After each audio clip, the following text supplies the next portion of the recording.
Well, hello, friends and neighbors. My name is Tasha, and welcome to my garden.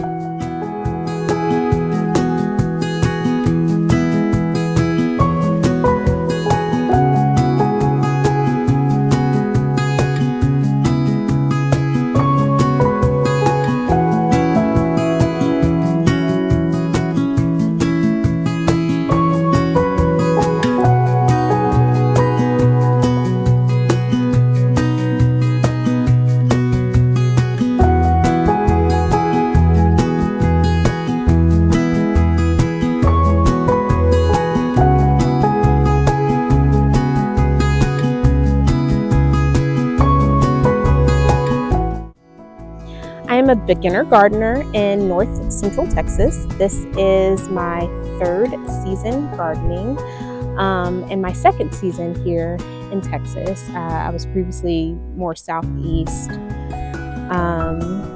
So if you are a fellow beginner gardener who would like to learn with me along the way, then this channel is for you. I have been putting off making a video for quite some time, and then it got to the point where I was like, you know what, I'm gonna let the season get away from me before I make any videos. So this is not the most ideal time, but I figured no time like the present. Last night we had an uncharacteristically low temperatures last night. I think it got down to like 34, 35 in my area, and so I just lifted up all of the frost cloth, and so we're going to go through and just take a look and see how everything fared. So right here we have my lettuce bed, and I have a few determinate tomatoes in here. It looks like the lettuce did well, and I didn't cover this bed actually. I only had, I think, 6 cloths that could fit the beds, and so only the beds that I felt like had the most sensitive plants got covered. But this seems to be doing well. I will be harvesting some of this lettuce, and I have some baby lettuce in the greenhouse to kind of succession plant once I harvest these. I also have some baby cilantro seedlings because I did harvest the cilantro last week, so I'll be replacing that too. I also have some chives, some baby chamomile that I started, and then some rosemary and oregano. All that looks pretty good. And then in this bed we have potatoes, and they seem to be doing really well. I didn't cover these either, and they did not seem to be bothered by the temperatures at all. This bed currently has carrots, but I will eventually replace this with sweet potatoes. So these weren't covered either. Carrots can tolerate the cold pretty well. And I'll be harvesting these probably in the next few weeks, and then, like I said, replacing that with some sweet potatoes. All right, and next we have our first pepper bed, which I was really worried about these. I actually even laid, you can see some little furrows in the bed where I tried to lay some de-icing cables down here to see if I could warm the soil a little bit, because I was really worried about the peppers being in temps that cold. They seem to have done okay. There are a few of them that have some leaf damage. I don't think that this is from the frost. This almost looks like a little caterpillar or grasshopper or something like that kind of chewed on some of the leaves. But as far as frost damage, I don't really see any. What I have noticed with my peppers, and then you'll also see with the tomatoes, is that some of the newer leaves are a little yellow, and so I am probably going to hit them all with some fertilizer today. And then along with the peppers, I have some onions and then also some carrots interplanted, and then some alyssum and other herbs along the edges. Then we can go over and take a look at the other pepper bed. And really same thing with these. There's, some of them do have some leaf damage. That doesn't seem to have anything to do with the frost. The other thing that I'll point out too is that these peppers are of varying degrees of maturity. I had some issues with my first round of germination. Only some of the peppers germinated, so I ended up having to start a second round like a month or so later. It may have even been more than that. And so if you see that some of the peppers are much less mature, like as you can see, this one is much smaller than the others, and then that one too, that's because they were started about maybe 5 weeks later than the others. And this bed is the same. It's interplanted with some carrots, and then there's also some onions all in this bed. Oh, and look, a friendly little ladybug. Hey, buddy. This bed is full of my indeterminate tomatoes, and they seem to have done well through the freeze or through the cold temperatures. Within this bed, I do have some onions right along the edge, as well as some marigolds and basil and alyssum. And then on the inside, I have some celery. I thought that they would benefit from the shade, kind of dappled sunlight that the indeterminate tomatoes would provide as they get bigger, just to make the temperatures a little bit cooler for it. So we'll see how it works. I do need to trellis some of these. They're getting a little tall. This bed is mostly empty. I did have a basil plant. I did not get to cover this bed. And as you can see, that basil plant has suffered from the low temperatures. I also had some pole beans here that don't seem to have done very well with the cold temps either. So I will probably replant both of those things. I also had some bush beans that I planted. Most of them hadn't even germinated yet, but I did have a few that have popped up, and it looks like they suffered some damage too. So I'll probably just replant all the beans, and then eventually, I will probably wait until more like mid-April, and I'm going to be planting some watermelon in this bed. This bed is another bed of carrots that I will be clearing out soon. I've been harvesting it periodically, just taking some carrots here and there that I see are, of good size.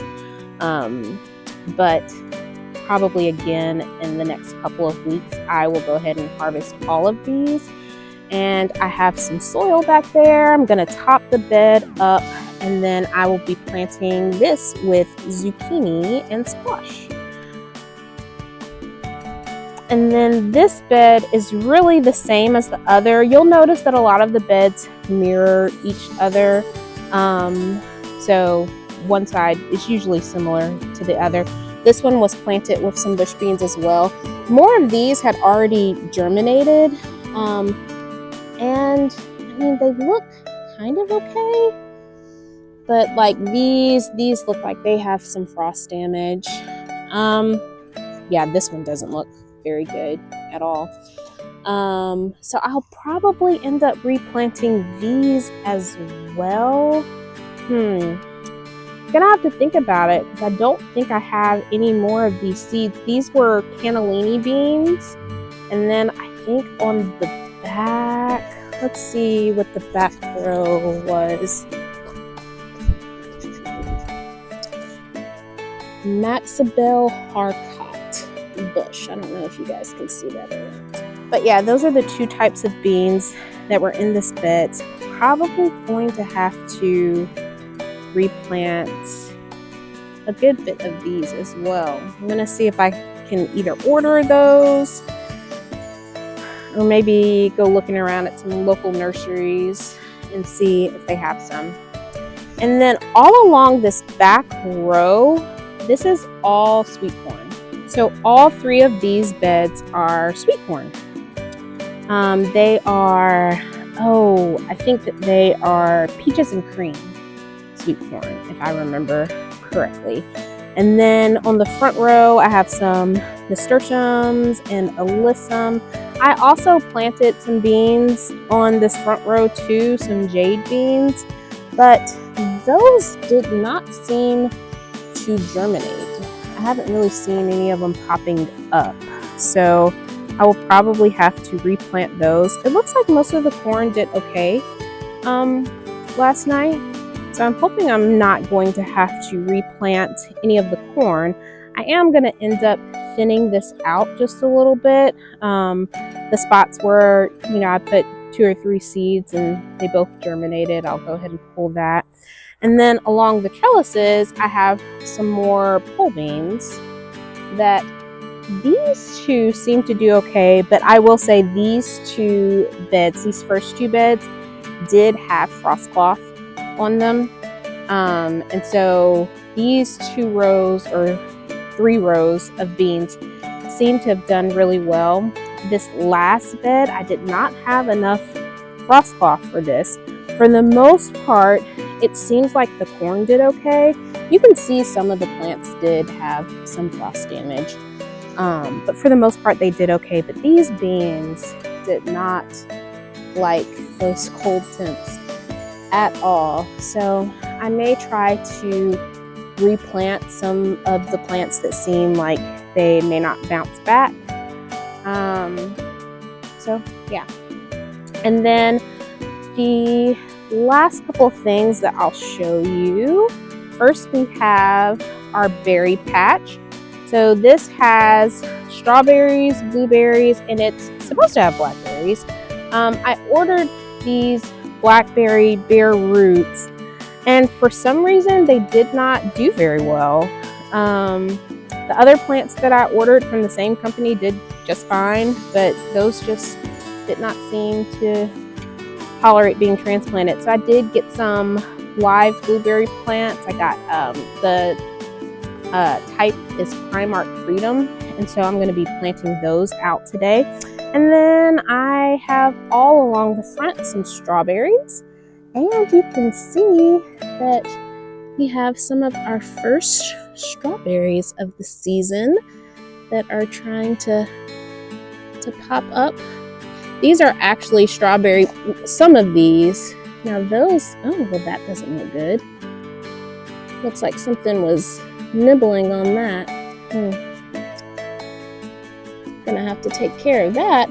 But most of these strawberry plants are a couple, oh, this one too. I'm gonna have to figure out what's going on here. I wonder what's eating these. Well, that's something that I'm going to have to figure out and address.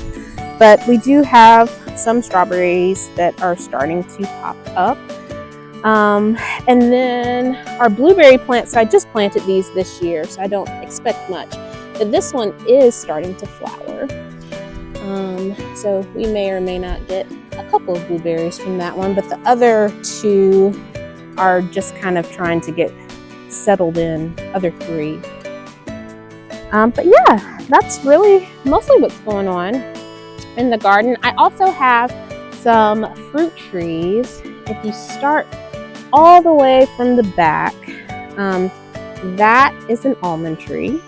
And then you keep going, that's a pear tree, from which I haven't seen very many signs of life, but I'm trying to give it some time. Again, these were all bare root fruit trees, and so it may take, some species a little bit longer than others to get established. Then this next one right here is a plum tree. Then we have our Bing cherry tree, our Gala apple, and then the last one is our Pink Lady apple. And so I tried to pick different species that I felt like would, based off of what I read on the website, would do well in my area. So hopefully they will be able to get, kind of settled in this year. And then in the next couple of years, we'll start getting some fruit from them. But that is mostly all that's going on in the garden right now. And I will continue to give you guys updates throughout the season. I hope that, as I learn things and, learn from my mistakes and successes and failures, that I will be able to share that with you guys, and that we can all kind of learn and grow as gardeners together. So if you are interested in that and interested in kind of joining a community of gardeners, then be sure to subscribe to my channel. I will try to post a video once a week or once every other week is my goal. And at some point I will post an official kind of intro video talking a little bit more about my hopes for the channel. And so if you are interested in learning from another beginner gardener and kind of sharing all of the different ups and downs of your gardening journey with a community, then this channel is for you. So for sure, subscribe and share. And until next time, cultivate something good in your life and in the lives of those around you. Take care, guys.